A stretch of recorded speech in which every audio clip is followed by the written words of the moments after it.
discussion. Um, because I basically wanted to hear from different people in both the Harvey community and people who have been a part of the Harvey community and hear about how community work has shaped their experiences and how like where their hometowns and home communities have shaped their experiences as well as the relationships they have with people who they work alongside. So that was the inspiration behind all of this. And I decided that a podcast made the most sense to do that and served as the best platform because we can't engage in person due to the COVID pandemic. And I don't want to be the person who like causes an outbreak and I want to pay attention to guidelines to mitigate the spread. So this is gonna have to do for us, which is not conventional and isn't great, but like we all have to adapt to these extenuating circumstances and all that. So without further ado, I will get started. Colby, so you said that you do some student service work for Excel Academies. Can you talk a little bit about the work that you do? Yes, so I've been with Chicago Excel Academies as a whole for 8 years. This is now my eighth school year. And it's been an inspirational journey, truly being connected with young people ages 15 to 21. And when I say young, I mean, I ain't too far fetched from them. But I learn more and more about the world at large and even more so about myself. Um, Working with students, and I'm specifically students of color living in a variety of subsidized communities, also has given me a deeper lens on the community need as a whole. And I think it has motivated and shaped many of my morals and values around the community work that I currently do and just philanthropy as a whole, what altruism truly means. So I started as a behavioral specialist and I was kind of more in the operational field, but truly, my heart is in programming and seeing the need of students and how can I align best options for that student so they can blossom beautifully. So I it's love been an that. awesome journey. Yeah, Yeah, thank thank you. you for sharing that. So, without going into your Harvey experience, what else Yeah. has inspired the work that you currently do, and what ignited your passion for the youth? Well, as mentioned, so the students that I work with are between the ages of 15 to 21. So they're either over age or under credited. And I think even that piece right there. So this isn't a traditional setting. This is an accelerated model where students earn a high school diploma in 2.5 years versus 4. These students come in with a variety of I can't even necessarily call them issues, a variety of things that unfortunately have halted their success. And so through bridge building and partnership, we're able to make a 180. I didn't say 360 because then they'd be going back to their original self. So we make these 180 transitions, and it's always such a real tearjerker to me to see these students in the end, and they have a post-secondary plan. And it's just an attestament to just really having good relationships. Um, Through my work at Excel Academies, I was inspired to really make financial literacy lit. And what I mean by that is, I think a lot of times we have connectivity through, um, like we're all consumers. Everyone purchases everything, but we don't always know the root or the value of a dollar, but we know how to spend it. And that's what really motivated me to start Penny Up. We had never had a school prom. And so I literally was across the street at home with a hoagie, getting me some fries with some sauce. So good, y'all. Yeah, But I was across the street and I'll speak to anybody. So it was some pennies on the scattered across the counter. And I was like, why ain't nobody pick up the pennies? And God gave me that vision to just like, the least of things are the most of things. But when you put all those things together, you have a bountiful blessing. So we literally on the streets of Chicago, myself and 14 students collected 230,000 pennies. And it was the idea of picking the penny up that really allowed the vision to where Penny Up is today. And so I'm so thankful for the opportunities that I've had to really engage with these students who very likely have not had the most positive life in society. And I can see a deeper meaning in those students. So I'm very thankful. I would certainly say I'm in a very blessed position to do the good work, or as John Lewis say, be good trouble. yeah, That's good stuff. Thank you for sharing. That's 230,000 pennies. Girl, that's only 2,300, but we got that 2,300. Oh my goodness. And That's that's how we started our crazy. first prom. Yeah. I love Yeah. that. I love it. I love it. I love it Thank a you. lot. Of course. Christian, can you tell me about the abundance of work you are also doing? Yes. Ooh, yeah. So I do a little bit. I keep busy trying to figure out the best language I found is giving my gifts away the best way that I can, understand that they weren't given to me just for me. Um, some of the ways in which I do that is my 9 to 5. I work for the Illinois Criminal Justice Information Authority, and I'm the state director of community development. So essentially, what that means is the state of Illinois has a lot of money from the state and also from federal funds that they grant out for people to do criminal justice reform. So, what does it look like to be more intentional to make sure that the people on the ground doing the good work of violence prevention, youth development, reentry? What does it look like to folks that maybe don't know how to navigate, state systems or fill out a coherent budget or write really moving program narratives? What does it make sure that those folks really doing the work in the weeds on the front lines get the funds that they need to continue doing that work? So that's what I do from 9 to 5 and deal with legislators and all kind of stuff during the day. But then my 5 to 9 is where I really try to figure out ways to give back, whether that's politically, which is how I met Colby, figuring out ways on how to teach people how to activize their power, as whether that be as candidates, as community activists, helping them understand the power of their voice and how to operationalize that. But also, I serve on a multitude of boards. So I'm president of the alumni board at Trinity at our alma mater. I just accepted an appointment to the board of trustees at said Trinity to help move some things forward. Yeah, that's news to you, Amber. To help move some things forward. I serve on the board of directors for Forever You with my good friend. He's the founder, Ryan Heslaw, of a youth empowerment organization there. I also serve on the board of the South Suburban Council Against Mental Health and Substance Abuse. I founded an LLC called Grind Greatly, where I empower young people through gratitude integration and personal development. And me and my wife this summer co-founded a nonprofit organization by the name of Black Millennial Renaissance, where we're trying to tackle the roots of systemic racism and empower young people to pursue an education that they can be proud of, but also empower them with tools to learn how to organize in their communities and advocate for policy that really improves the quality of life where they live. So I'm busy, but I'm blessed. Man, first of all, congratulations. We're the trustees, period. We Yeah, love I that. asked them, I said, do you guys really want me on here? Because I might not be the kind of person that you're used to. We love to see it. We love to see it. Switch it up. Yeah, we need that. So that leads to my next question, Christian. What about the Trinity community keeps you, and how do you contribute to the culture and hospitality Trinity is known for? Yeah, so from my earliest time finding my foot as an organizer on campus, figuring out what it means to be Black at a predominantly white institution, figuring out what it means to be a person of faith and advocating for things that, unfortunately, right now in the white evangelical community, there's some lack of understanding, lack of empathy when it comes to social justice movements that are taking place. So I'm at this school and I'm trying to figure out, how do I actualize myself here? And where God has been good in Trinity is that, I don't know if it was, and I tell people this, I don't know why God has favored Trinity as much as he has, but he has. He continues to send professors, faculty, staff, and students that allow for students like myself, students like yourself, to find community, to find meaning, even when they're sometimes steadily getting it wrong, which it blows my mind. And because of that, I think what I saw in Trinity is this just immense potential because God sees something in this place.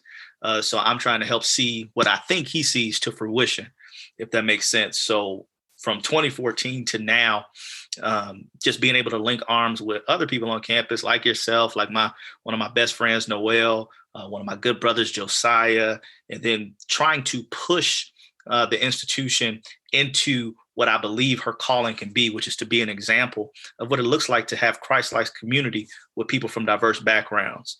So it's been a journey trying to figure out what all that looks like at Trinity, but Trinity definitely played a major role in me trying, failing, succeeding at what it looks like to be an organizer in this space. Yeah, thank you for sharing. I remember when I first met you at like a BSU meeting my freshman year, and I was like, "Oh, I want to be like him when I grow up." Ooh. Okay. I didn't have a clue. But no, I've grown so Wow. much at Trinity, and I completely understand the hope that you have in Trinity's community, because I see that same potential and I see that same calling that God has on that community. So no, I resonate with that and I really appreciate it. So thank you all for sharing your career experience and how you're inspired to step into that vocation, and completely different other things that you guys are doing. That didn't make any sense, but it's okay. Words are hard today.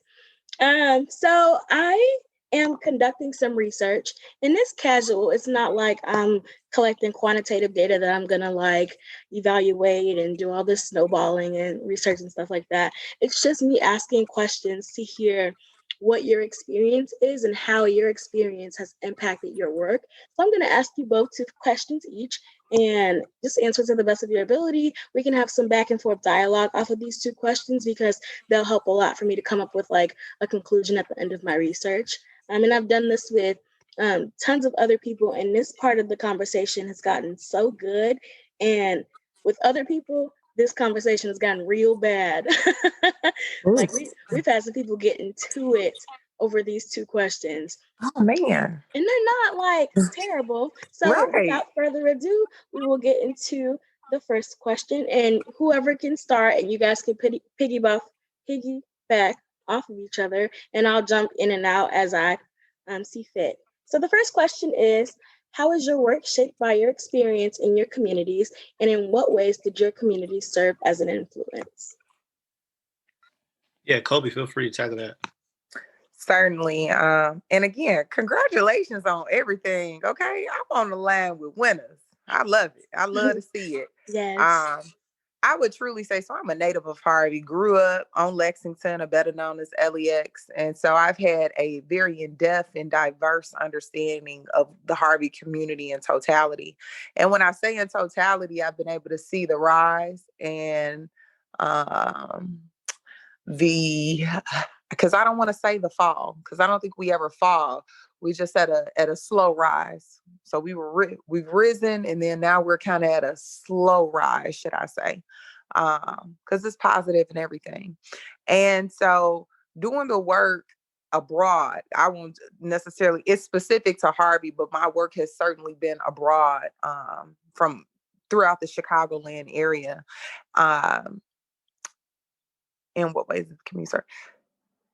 It shaped my experience. I had to go back and reread the question again, but it's really shaped my experience. I think about what I currently do on a daily basis and how I work with young people, and how through my experience of doing a campaign here in the city of Harvey, I was able to create I think a different narrative around what civic engagement and political action looks like, and how you become involved in those things, because that's not necessarily my background. My background is in criminology and forensic science and program leadership.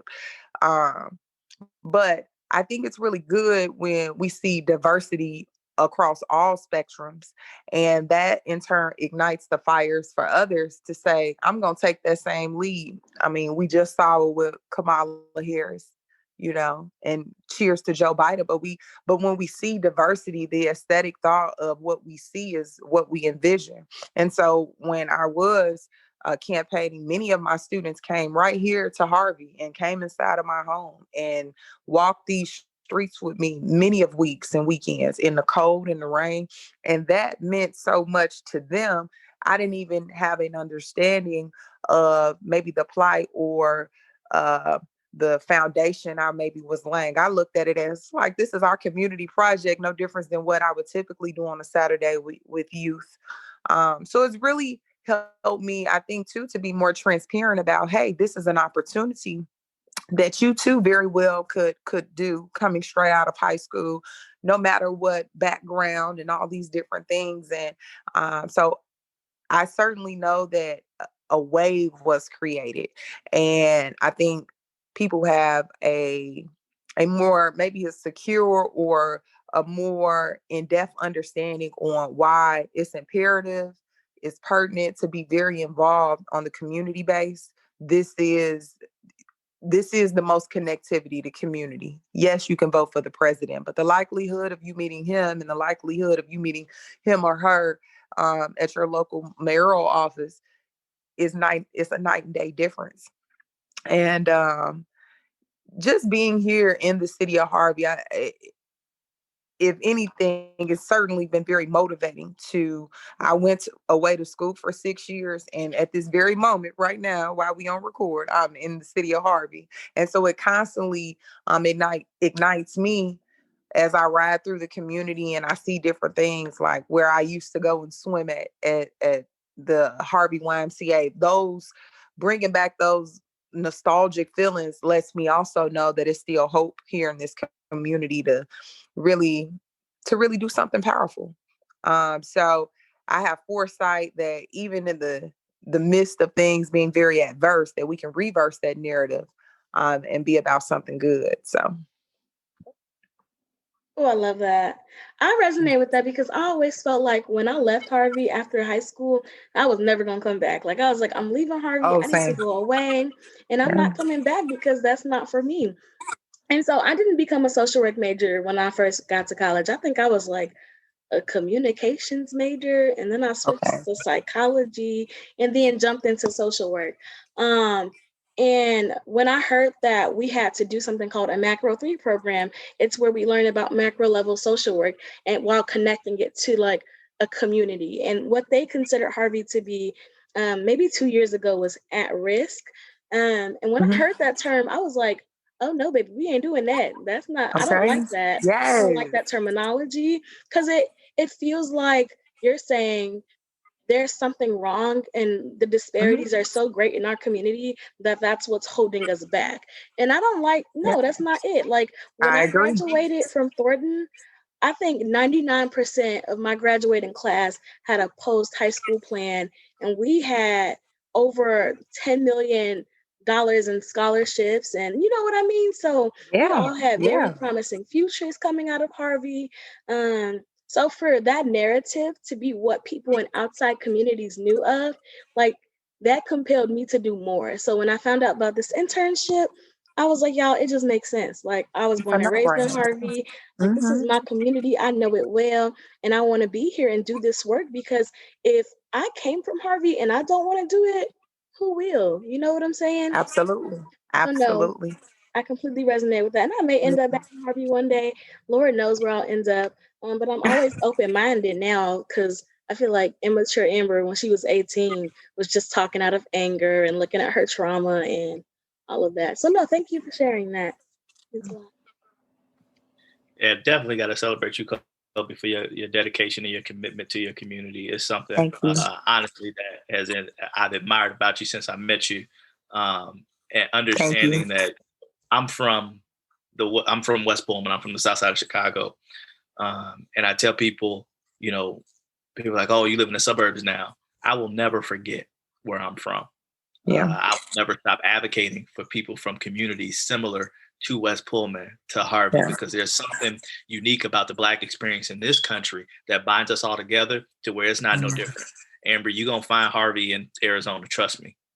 You know what I'm saying? Absolutely. But the reality is that, there has been disinvestments. There have been people looking the other way for folks that are in need. And then, as you said, Amber, when those narratives are allowed to continue, folks use terms like at risk when it's like, no, am I at risk or am I underserved? You know what I'm saying? Am I at risk or am I forgotten? Right. You know what I'm saying? If you remembered me, I probably wouldn't be at risk.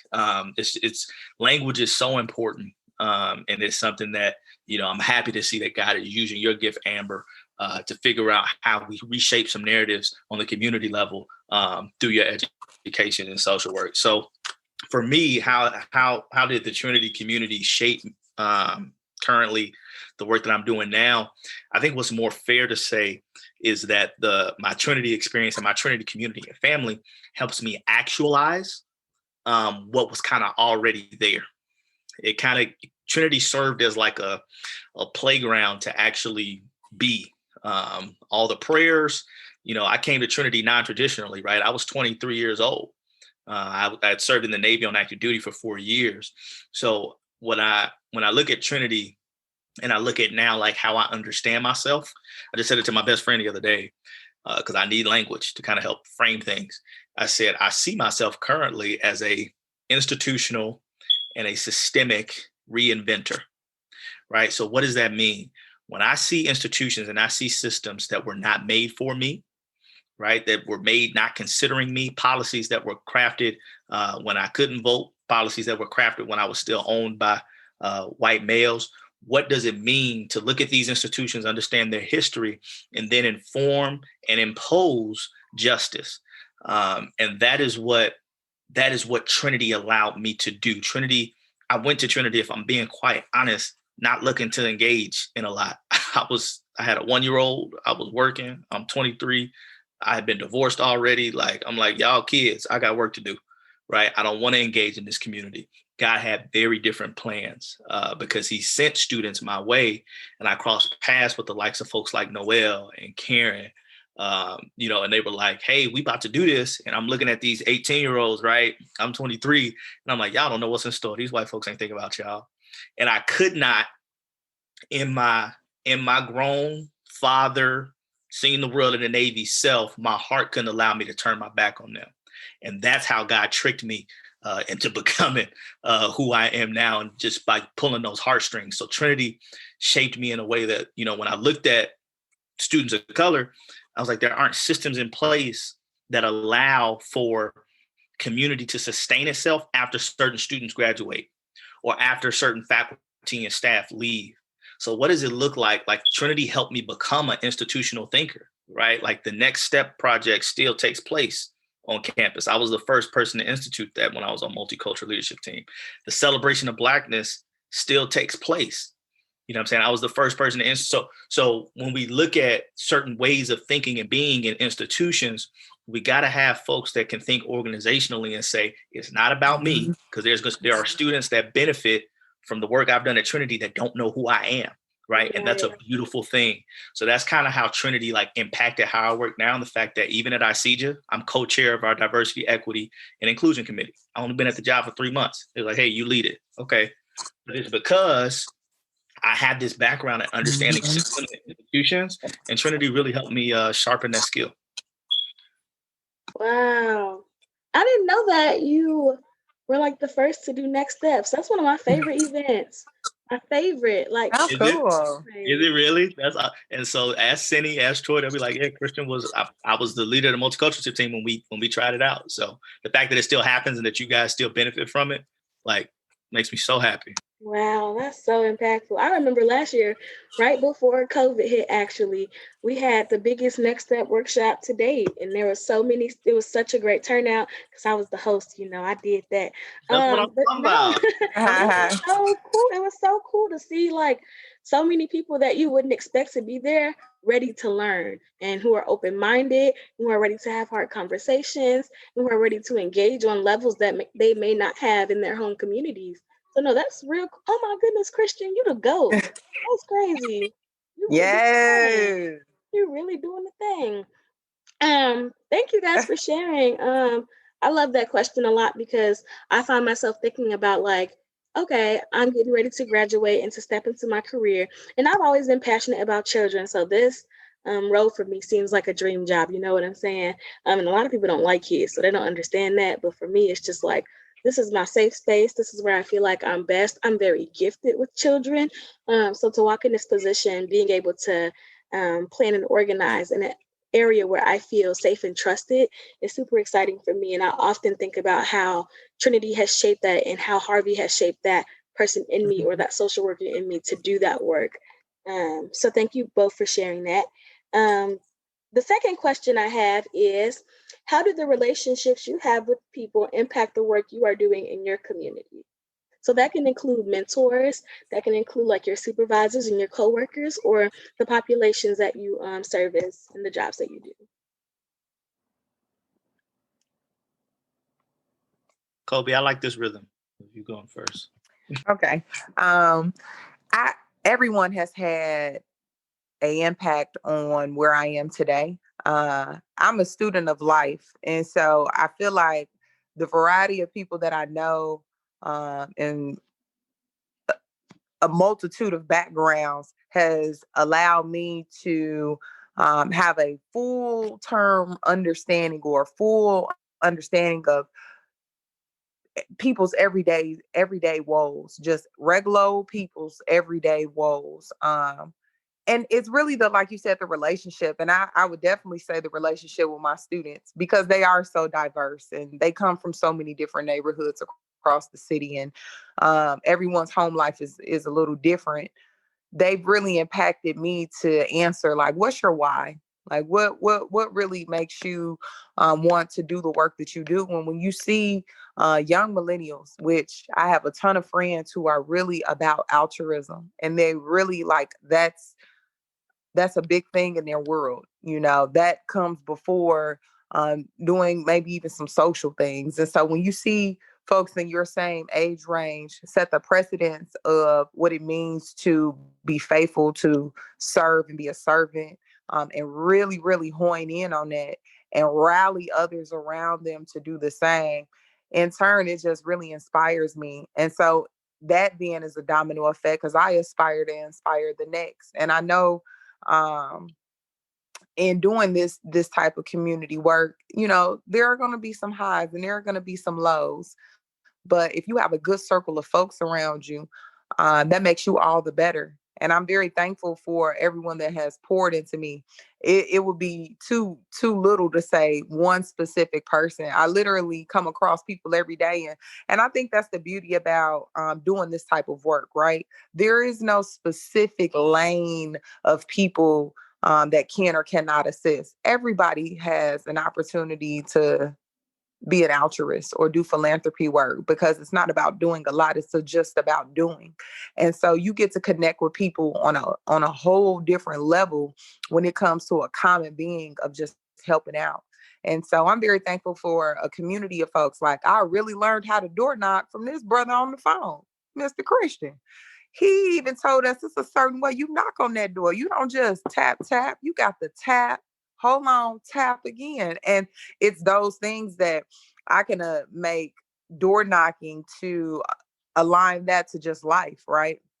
That, you got to come hard and strong, come with that plan and make sure everything's in place before you go spitting, hey, this is what I'm trying to do or be for someone. You want to really be secure. And so again, that was something that I learned from you. What was that? Almost now 2 years ago. Yeah, right. But those things stick with you. And again, having these full circle moments, I'm a Harvey native, Amber. I met you through Dr. Jones, who I met Dr. Jones through the race. And so all these different people that have had an overflow um, or spillover effect, we just never know. And that's why I tell people it's so important to be good to people, because you don't know who someone is going to be, and you don't know what you're going to become, or where you're going to need some assistance at. And you're not going to get anywhere in life without bridge building. you know you just not. And everybody can't go, but the ones that are most impactful in your circle, you need to keep good people around you, because that's ultimately that's going to lead to your lifelong progression. So I'm thankful for you all. One, as Christian mentioned before, providing this platform, because then when you show this to whomever the next person is, that's going to be inspirational for them. And just being on the line with both of you all, it inspires me. I mean, Amber, you're very inspirational at your age, conversing, organizing, and just pulling resources and folks together that can ultimately make some impact. And really, we're just sharing our stories. We're just sharing our footprints. But it takes these types of conversations to really make the impact. So I'm just everybody, friends become family. So that's That's the all love. one. The friends become family. That is the one. I know I came to Trinity. I didn't know a soul. I knew Noelle because I knew her through somebody who went to my church. Christian, I don't know if you knew that, but I knew one person going into Trinity, and I was scared because I came into Trinity with a suitcase and a blanket. That's it. I didn't have no clothes. I didn't have no comforter bed set. I didn't have no dressers or organizers for all my stuff. I had $4, a suitcase, and a blanket going into college. And now I'm gonna graduate. It's crazy, and Girl, that's that's a not by testimony. absolutely, Mm. absolutely a testimony. But that's not by none of my work. I mean, I've done my coursework, passed my classes and all that, but without the relationships I built with people who I now call family, there's no way I would be right here right now. So I completely resonate with your experience and having those people to inspire you and walk Yeah. alongside you as they turn from friends to family. So thank you for sharing that. Okay, Christian. Yeah. Um, you answered the question so well, Kobe. I look at that really, Thank you. really twofold, right? There are people that impacted me that I did nothing to gain their knowledge or their experience. Like the most impactful, influential person in my life is my late grandfather. Um, and what he poured into me, what he modeled for me as a husband and a father, that was just the luck of the draw that, God sent me to this family, right? I did nothing for that. Seeing my mother work as hard as she worked, being able to be the big brother to 6 siblings and getting that experience. So when I think about community and how the people and the relationships that I have shaped me, right now, the two biggest influences in my life are my wife and my son, right? They shape, and the memory of my late grandfather, how I navigate the world and how I was to show up. But that's the like kind of what's impacted me. But then there's like who I've intentionally sought out and who, by virtue of the work that I'm doing, I've been brought into contact with. This is one of the few things that I resonate with Paul with when he's in 1 Corinthians chapter 9, and he talks about I've become all things to all people, right? So like, what does that mean? Well, when Paul was commissioned to share the gospel, Paul understood something very intricate in the way how people worked. He said, I can't go to Athens in Greece where they're worshiping all these different gods and not speak their language, not be able to connect with them. Right. So he studied the culture and he learned I can't go to Rome. I can't go to Macedonia. I can't go to all these different places and not get to know how they live. He said, with the weak and the poor, I had to submit myself and become weak and poor so that I could become all things to all people so that I might save some. And for me, that really resonated because when I think about my personal story, I didn't know God was shaping me that way. But, 1.8 GPA didn't walk across the stage in high school. I went to 4 high schools in 4 years. That's why everybody around the South know me, because I went to school in Crestwood. I went to school in Palos. I went to school in Crete. I went to Hillcrest. I went everywhere. Right. And while I'm going through it and I'm hating that experience, I'm learning. Right. I'm growing up in West Pullman, but I'm going to private school in Homewood. So like I got, I'm a black man in a black body that has experience being pulled over by the police, but I'm about to celebrate 12 years in the armed forces, in the Navy. So I'm very unique in the fact that God has provided me different communities in which I can connect with so that no matter where I'm at, whether I'm talking to some social workers, whether I'm talking politics, whether I'm in church, whether I'm in the hood, I can navigate, right? I got friends that are activists and I got the lieutenant governor's number. Like, so those are things that are very unique, and I could not do what I do if not for the communities in which I'm able to travel between. I don't even know what to say to y'all because y'all answered those questions and y'all left no crumbs. Y'all did that. Thank you both for sharing. I'm so excited to see what you all do in the future. So, of course, I want to ask if you have a 5-year plan or where do you see yourself in the next 5 years? Yeah, so in the next 5 years, I'm hopeful that I'll be running my own youth centers across Chicago. I know that there's a huge displacement of technology. And I think one of the things that, again, going back to aesthetics are just so, so important to how people rise to the occasion. If you're living in the community and aesthetically it's not pleasing, right? And I always use this with my students. If you leave out your door and on your walk, you see a bunch of abandoned places. And then you see nothing that's growing life, no grass that's green, no trees that are filled. You see stray dogs afloat. That by the time you get to school, you're already in a shell shock. So socially, emotionally, we have to do something more than just academically. And so I really want to have a place of hope, a place of inspiration that's aesthetically pleasing. I think a lot of times, especially, I always tell people the hood is the breeding ground of opportunity and creativity. Why? Because when you have the least of things, you know how to do the most of things with them. And I feel like so many young people, and that's from Harvey to Inglewood to Roseland to Sheldon Heights to, I can go Ford Heights, I can go on and on and on. But all these various communities, they need an outlet of expression. And I think a lot of times it's this plague put over youth that they're just out of control. We don't know what to do with them. No, we have to provide a pathway, give a hopeful opportunity. Everyone's pathway isn't to go to college. Everyone's pathway isn't to go into trade opportunities. Some of our young people just want to be an entrepreneur, or some just want to go into a workforce route.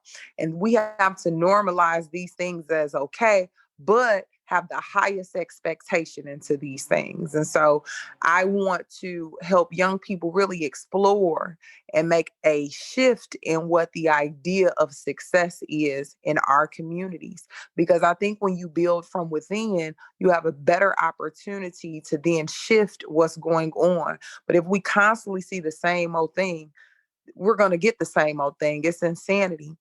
So that's what I see. I see me birthing a place of hope, providing an opportunity where young people can come blossom and proactively provoke their passion, whatever that means to them. But it's a need for a space or a common ground. When I was coming up, like I said, I used to go to the YMCA. I thought I was going to play basketball. I mean, my name is Kobe. I'm 6'2". I mean, it was just fitting, right? But that's not necessary. I do hoop, but that wasn't the alignment. But having that opportunity to have an outlet to be able to go up to the street, up to the YMCA and interact with my fellow peers and learn just environment, learn that this community was a great place, to be in, and an opportunity for young people to just have fun and be young people. I think social media has definitely provided a huge gap for what young people envision being a teenager is. And so I feel like when I do create this space, it's going to really actualize for students that I can very well be anything that I want to be. And I'm not just saying that in a cliche kind of way, but I can rise to the top in any field, whatever that career interest may be, not specific to just becoming a doctor or a lawyer, but we need those too, but just a breeding ground where we're opening it up for all. So that's what I foresee myself and continuing my entrepreneurship journeys. I run a vending business. I have a nonprofit.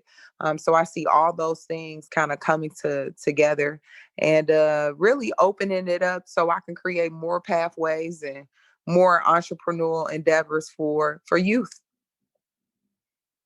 Wow, that's inspiring. Thank you for sharing. Yeah. Thanks. Colby, I can't wait to walk the halls of some of your centers. Yes. I really can. Yes. It's gonna be. We need you, Christian. Oh man, I'll be ready. You already know I'll be ready. But so 5 years from now, man, that just really resonates to me when you were talking about environments and what kids see, because they're either breeding grounds for success, stagnation, or recession. You have to understand it like the garden. If the garden ain't tilled and the garden isn't good soil, how can good things grow? It makes it difficult.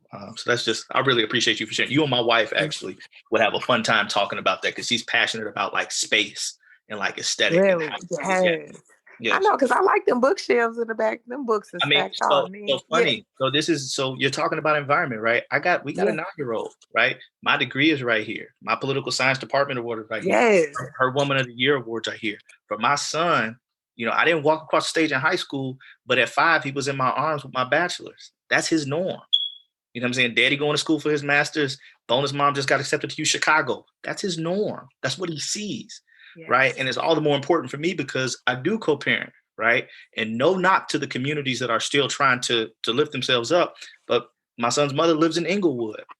So there's something that he sees there in Inglewood than what he sees and he's with us. So it's how do we combat that narrative that your communities don't matter? No, they do, son, and it's on you to change them. It's on you to fix them. So when you're asking 5 years from now, I want to, in my mind, all the work that I'm doing, whether it's in government, whether it's in politics, whether it's in the nonprofit sector, whether it's in personal development and gratitude integration with young people, and now starting to become corporate partners and teams. I'm hoping to 5 years from now, our goal is to launch a fellowship program through BMR to create more young people that understand community organizing, that understand public policy advocacy. But then also, one of my mentors says it best: as I'm going and doing and giving and speaking and writing and thinking, it's all about how do I expand my influence, and not out of ego, but out of the fact that I think God has all placed us here to figure out how to best serve mankind. Mm-hmm. So whatever opportunity presents itself, whether it's running for elected office or whether it's, going full time into my nonprofit or to my business, however the opportunity presents itself for me to expand and impact as many young people, as many people who are disadvantaged as possible, to realize in their own selves what's possible and then impact their communities. I want to, gosh, it sounds so egotistical. I want to replicate myself. That makes sense. That is right on. That is the, good organizers, right? That's how Colby met me. Good organizers figure out how to make more volunteers, how to make more door knockers, how to make more phone callers. And that's how you win elections. That's how you get people elected that believe what you believe. That's how movements are started and sustained. So how do I provide opportunity to create more Christians, more Keenans, more Colbys, more Ambers? That's what we need. So that's where I see myself in 5 years, outside of, buying my wife a house and making sure we travel and spend good time. Yes. That's what I see. Hey, I love it. I love it. I'll check back in 5 years, if not sooner. That would be 5 years. No, I love it. You guys have been wonderful. It has been such a joy to connect with you and talk to y'all. I've done this a few times. I've had people on this platform, and we've had discussions about community and influence and what that means for the work that we do. And how do I say this without? I don't want to say that the conversations weren't great. I had some really good conversations, but this is the one. Like, I was like, if nothing else happens before I graduate, this will happen. I will get us three in the same space and we will talk, because it's so fruitful. Like, you guys have put so much heart and so much passion into doing your work. And that doesn't even count the fact that y'all are brilliant. Like, that part aside, your passion. You're so sweet. Right. I stand. We love that. And I know as I step out into the world, because I've been in this Trinity bubble for the past 5 years. So now as I step out on faith into whatever it is God has for me, a lot of my next questions are, okay, what am I called to do? How do I do that? And what resources do I need to be able to make something happen? Because it's not about me just working and making some money. I want to make an impact. You know what I mean? God has a calling on my life for greatness. There's no way I would have made it through what I've been through if he didn't. You know what I mean? So to see two people who also have that same experience be excelling in what they're doing right now, it serves as an inspiration for me, and it absolutely will for the platform that this is shared with. So thank you both for doing this and for taking time out of your day to converse with me and to engage in some dialogue with me. And it was an advantage that you both know each other, because that made the conversation stronger and richer and had some good natural rapport there. So I really appreciate that. I will be sharing the links to the podcast with you all. I should have did that. I'm so sorry. I will shoot y'all an email. When this episode is uploaded, it will be uploaded this Friday. And if it's okay with you both, I will be sharing your social media in the podcast notes, so people are able to follow you and ask you questions. But if that is all you guys have, we can conclude. Before we can, I'm sorry. No, go ahead, Christian. Go ahead, Colby. I was just gonna say, Amber, God has a special hand on you. Absolutely. And your resilience and your fortitude is premier. Truly, you're inspirational for me, and I'm so thankful that you provided this platform and this opportunity for us to engage. And I want you to know I'm a phone call away. Not sure how and what capacity or whatever I can assist with, but just knowing that in alignment, we kind of are in the same, areas of life. I don't know nobody in AZ, but I'm certain there's somebody in the Rolodex that I can, find out. Yes. But I'm totally here to support you, and I want continued blessings, grace, and favor, over your life, and continue to, as I mentioned earlier, proactively provoke your passion, because it's these opportunities that set a foundation and really just allow people's minds to be opened up to experience something new just through conversing. So Mhm. I'm very, very thankful, and I'm wishing you and yours a very Merry Christmas and a happy holiday. Thank you. Thank you. Thank you. Ditto everything that Colby said for you, Amber. Amber, I remember when you came on campus. I know what God has took you through and brought you through, at least in the 5 years that you've been in the Trinity community. And it is that 5-year span, not to speak about all that you've been through beforehand, but that 5-year span alone is its own book that will inspire, and that your perseverance and your resilience that's where I feel connected with you. Just not wanting to quit, even as I think about the process to even get the three of us here, right? Yeah. How you had to push, like that in and of itself, as long as you have that, like that is the sky is the limit on that. And anything, like Colby said, any how to get a hold of me, Amber, any way that I can be support. And even while you're in AZ, like I said, my best friend since 7 years old, who helped to move my little sister into AZ and put up her TV and stuff 6 months ago, you let me know. I'll send Ebony to wherever you at. You got family out there, because I got family out there.